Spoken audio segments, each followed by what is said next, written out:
मोहतरमा थी, उसने मदद की, 1 लाख का चेक दिया, सब कुछ किया। उसके बाद हम यतीम हो गए, किसी ने कोई मदद नहीं की। बेयार और मददगार हुए थे। हर साल यहाँ पे आते हैं, सब बोलते हैं कि तुम्हें नौकरी मिलेगी, गाजियों के लिए प्लाट है, गाजियों के लिए ये। आज तक हमें कुछ भी नहीं मिला। 2.5 लाख रुपया मेरा अपना घर का खर्चा हुआ।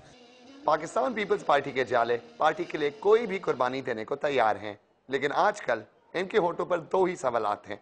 18 अक्टूबर का जिम्मेदार कौन है और बीबी की मौत का जिम्मेदार कौन है। इसके अलावा इनका यह कहना है कि जब तक बीबी जिंदा थी, जब तक जालों का ख्याल किया जाता था, लेकिन अब ये यतीम हो चुके हैं। और ये बात सिर्फ जालों के होठों पर नहीं, बल्कि बेनज़ीर भुट्टो के करीब दोस्त और कुछ पीपल्स पार्टी के लीडरों के होठों पर भी हैं, जिनका कहना है कि पार्टी गलत रास्ते पर निकल गई है। इस हुकूमत को बचाने के लिए अदारों का टकराव नहीं होना चाहिए, और अगर चंद हेड्स आपको रोल भी करने पड़ते हैं, आपको हटाने भी पड़ते हैं मंजर से, तो आप मेहरबानी करके सिस्टम को बचाने के लिए उन हेड्स को रोल करें। इसलिए कि सियासत के अंदर इंसानों की अहमियत नहीं होती, इंडिविजुअल्स मैटर नहीं करते।